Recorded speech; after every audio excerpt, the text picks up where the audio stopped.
अस्सलाम वालेकुम everyone, I am Mohammad Atif, SHRM certified professional और आप देख रहे हैं मेरा YouTube channel tech for learning with Atif. दोस्तों, आज जो पेश कदम सर्कल में मैं आपके लिए कंटेंट लेके आया हूँ, उसके लिए बहुत ज़्यादा लोगों ने मुझसे रिक्वेस्ट की थी कि मैं उसके ऊपर कोई कंटेंट बनाऊँ, जो कि टॉपिक था नेट मीटरिंग पे। तो आज मैंने थोड़ी सी रिसर्च की है और मैं नेट मीटरिंग के बारे में आप लोगों को बताऊंगा, लेकिन उससे पहले मैं एक बात क्लियर कर दूं कि मैं कोई टेक्निकल एक्सपर्ट नहीं हूं।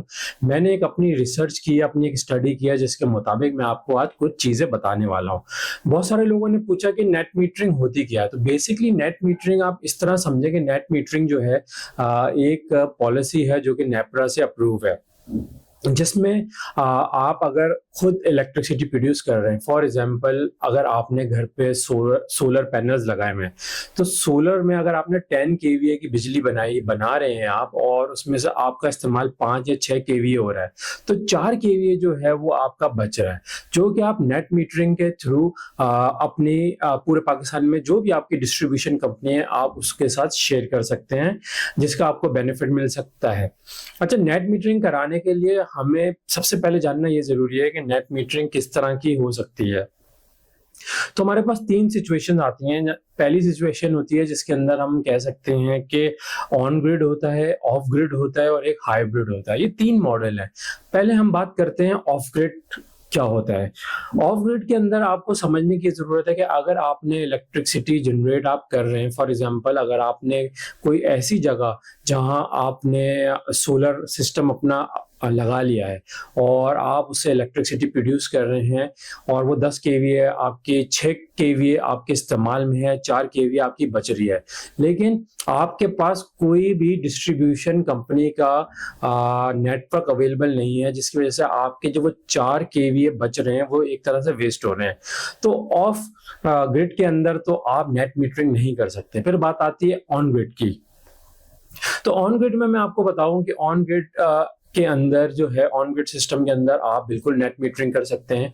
उसके लिए करना यह है कि जो भी आपकी डिस्ट्रीब्यूशन कंपनी है पाकिस्तान में, आप उससे इलेक्ट्रिसिटी का नेटवर्क उसका यूज करेंगे। और फॉर एग्जांपल, अगर आप 10 केवी का आपके पास सोलर लगा हुआ है और आप 6 यूज कर रहे हैं, और जो 4 आपका एक्स्ट्रा बना रहे हैं वो आप उस सिस्टम के थ्रू उस डिस्ट्रीब्यूशन कंपनी को दे देते हैं, जो कि उनके नेटवर्क में ऐड होके आपको मिलता है। इससे आपको फायदा ये होता है कि जो आपका टैरिफ होता है वो तब्दील कर दिया जाता है। मैं एक एग्जांपल दे रहा हूँ, मैं दोबारा कह रहा हूँ कि मैं एक एग्जांपल दे रहा हूँ, इसको कहीं कोट नहीं करिएगा, ये कोई ऑफिशियल रेट्स नहीं है। फर्ज करें कि आपका यूनिट 40 रुपए का है और आप नेट मीटरिंग के थ्रू वही यूनिट जो आपने जनरेट किया है आप एक डिस्ट्रीब्यूशन कंपनी से ले रहे हैं, तो आपको वो यूनिट जो कि 40 रुपए का था माइट भी शायद 18, 20, 22 जो भी उस वक्त डिस्ट्रीब्यूशन का या जो भी नेपरा के मुताबिक रेट तय होगा उस पर मिलेगा। तो इसमें फायदा ये है कि जो आपका एक्चुअल रेट था जो कि 40 रुपए था, उससे कम हो गया, आपको 18, 20, 22 जो भी उसका रेट होगा उस हिसाब से आपको यूनिट पड़ जाएगा। तो इसमें आपकी जो कॉस्ट की जो वेरिएशन है उसमें आपको बचत हो जाएगी। अच्छा, तीसरा सिस्टम हमारे पास आता है हाइब्रिड सिस्टम। हाइब्रिड सिस्टम में ऐसा होता है कि मेरे पास 10 केवीए का सिस्टम लगा हुआ है, जिसके अंदर मैंने 6 केवीए इस्तेमाल किया, 4 केवीए मेरे पास बच गया। अब वो 4 केवीए को भी मैंने सेव कर लिया, बिकॉज उसके अंदर मैंने अपने पास बैटरी इंस्टॉल की हुई होती है, और उन बैटरीज के अंदर मैं वो अपने इलेक्ट्रिसिटी को स्टोर कर लेता हूँ।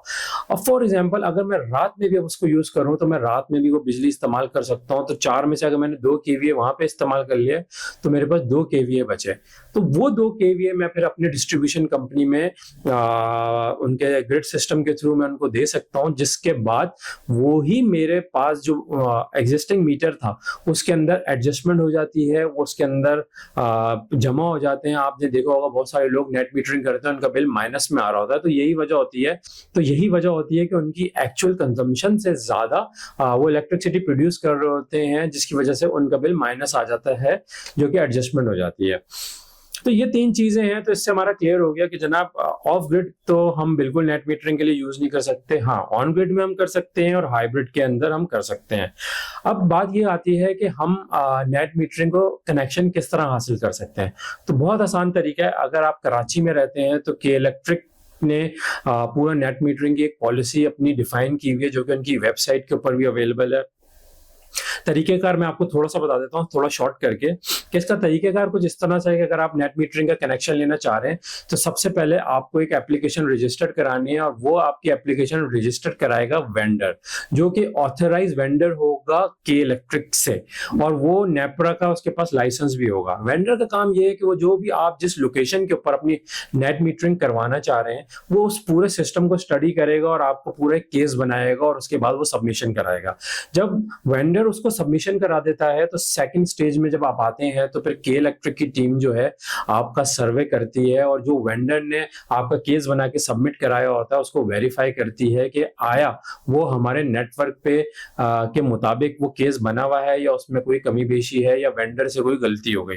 अच्छा, इसके बाद फिर दो कंडीशन निकलते हैं, या तो आपका केस अप्रूव हो जाएगा या आपका केस रिजेक्ट हो जाएगा। रिजेक्शन की सूरत में याद रखिएगा कि आपको दोबारा से अपनी एप्लीकेशन जमा करानी पड़ेगी, लेकिन अगर आपका केस अप्रूव हो जाता है, आपका सर्वे अप्रूव हो जाता है, तो उसके बाद कंपनी आपको एक एस्टिमेट इशू करेगी, आपने वो एस्टिमेट पे करना होगा, और उसके बाद जो भी टर्न अराउंड टाइम होगा आपको नेट मीटरिंग की सहूलत के इलेक्ट्रिक आसानी दे देगी।